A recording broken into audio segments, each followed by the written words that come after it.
آپ نے ملا نصیر الدین کا نام تو سنا ہوگا۔ یہ شخص ترکی کا ایک مسخرہ تھا۔ جس طرح ہمارے ہاں ملا دو پیازا اور شیخ چلی کے لطیفے مشہور ہیں، اسی طرح ترکی میں ملا نصیر الدین کے لطیفے بڑے مزے لے لے کر بیان کیے جاتے ہیں۔ کہتے ہیں ملا نصیر الدین یوں تو نہایت عقل مند اور عالم فاضل شخص تھا، مگر لوگوں کی اصلاح اور تفریح کے لیے بیوقوف بنا رہتا تھا اور ایسی حرکتیں کرتا تھا کہ لوگ ہنس ہنس کر لوٹ پوٹ ہو جاتے تھے۔ ملا نصیر الدین کے پڑوس میں ایک مالدار یہودی رہتا تھا جو اتنا کنجوس تھا کہ کبھی کسی غریب اور محتاج کو ایک پیسہ نہ دیتا تھا۔ ملا نے کئی بار اسے سمجھایا کہ خدا نے تمہیں دولت عطا کی ہے، اسے غریب اور مفلس لوگوں پر خرچ کیا کرو، لیکن اس نے ملا کی کوئی نصیحت نہ سنی۔ آخر ملا نصیر الدین نے اسے سزا دینے کے لیے ایک ترکیب سوچی۔ ایک روز صبح سویرے وہ نماز پڑھ کر زور زور سے دعا مانگنے لگا، یا اللہ، اگر تو مجھے 1000 اشرفیوں کی تیلی بیچ دے تو میں اسے محتاجوں پر صرف کر دوں گا، لیکن اگر اس میں 1 اشرفی بھی کم ہوئی تو ہرگز قبول نہ کروں گا۔ یہودی نے یہ دعا سنی تو سوچا کہ ملا بڑا ایماندار بنتا ہے، اس کی ایمانداری آزمانی چاہیے۔ یہ سوچ کر اس نے تیلی میں 999 اشرفیاں بھری اور عین اس وقت جب کہ ملا نصیر الدین دعا مانگ رہا تھا، اشرفیوں سے بھری ہوئی تھیلی اس کے صحن میں پھینک دی۔ ملا نصیر الدین نے لپک کر تھیلی اٹھا لی اور اس میں اشرفیاں نکال کر گننے لگا۔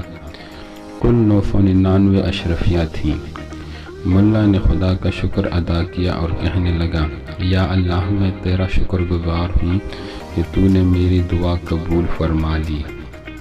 1 اشرفی کم ہے تو کوئی بات نہیں، یہ اشرفی پھر کبھی دے دینا۔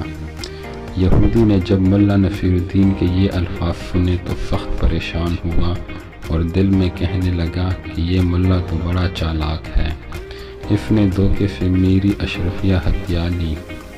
وہ بھاگا ملا کے پاس آیا اور کہنے لگا، تم بہت بے ایمان شخص ہو، لاؤ میری اشرفیاں واپس کرو۔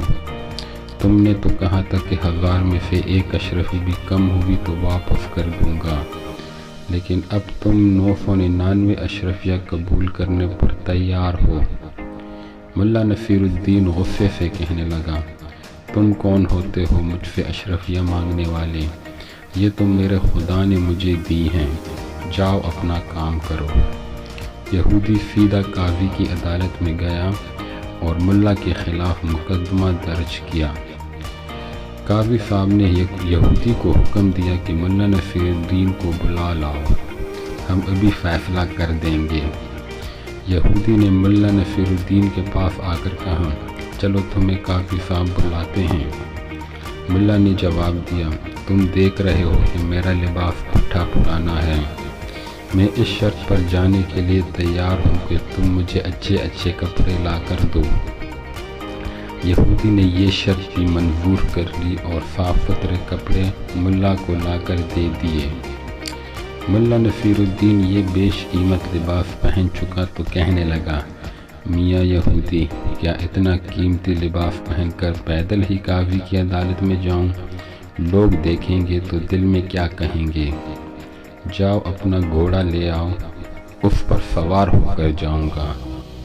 مرتا کیا نہ کرتا، یہودی نے اپنا گھوڑا بھی ملا کے حوالے کر دیا اور ملا صاحب نہایت شان و شوکت سے گھوڑے پر سوار ہو کر قاضی کی عدالت میں پہنچے۔ مقدمہ پیش ہوا۔ قاضی صاحب نے دونوں کو غور سے دیکھا۔ ملا نصیر الدین کا قیمتی لباس اور سواری کا گھوڑا بھی انہوں نے دیکھا اور یہودی کا لباس بھی، اور یہ بھی محسوس کیا کہ وہ پیدل آیا ہے۔ یہودی نے جب سارا قصہ سنایا تو قاضی صاحب نے ملا نصیر الدین سے پوچھا، ملا صاحب، تم اس کے الزام کا کیا جواب دیتے ہو؟ ملا نے جواب دیا، حضور، یہ یہودی میرا پڑوسی ہے اور بڑا جھوٹا شخص ہے۔ ابھی تو یہ کہتا ہے کہ میں نے اس کی 999 اشرفیاں احتیالی ہیں، اور کچھ دیر بعد کہے گا کہ یہ لباس جو میں پہنے ہوئے ہوں وہ بھی اسی کا ہے۔ یہودی چلا اٹھا، ہاں جناب، یہ لباس بھی میرا ہے، میں نے اسے پہننے کے لیے دیا تھا۔ ملا نے کہا، سن لیا آپ نے، یہ لباس بھی اس کا ہو گیا، اور ابھی دیکھیے یہ کہہ دے گا کہ گھوڑا بھی اسی کا ہے۔ یہودی غصے سے چیخ اٹھا، ہاں حضور، یہ گھوڑا بھی میرا ہی ہے، ملا نے مجھ سے سواری کے لیے مانگا تھا۔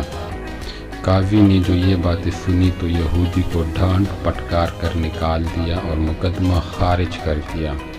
یہودی روتا پیٹتا ملا نصیر الدین کے گھر پہنچا اور اس کی بڑی منت سماجت کی۔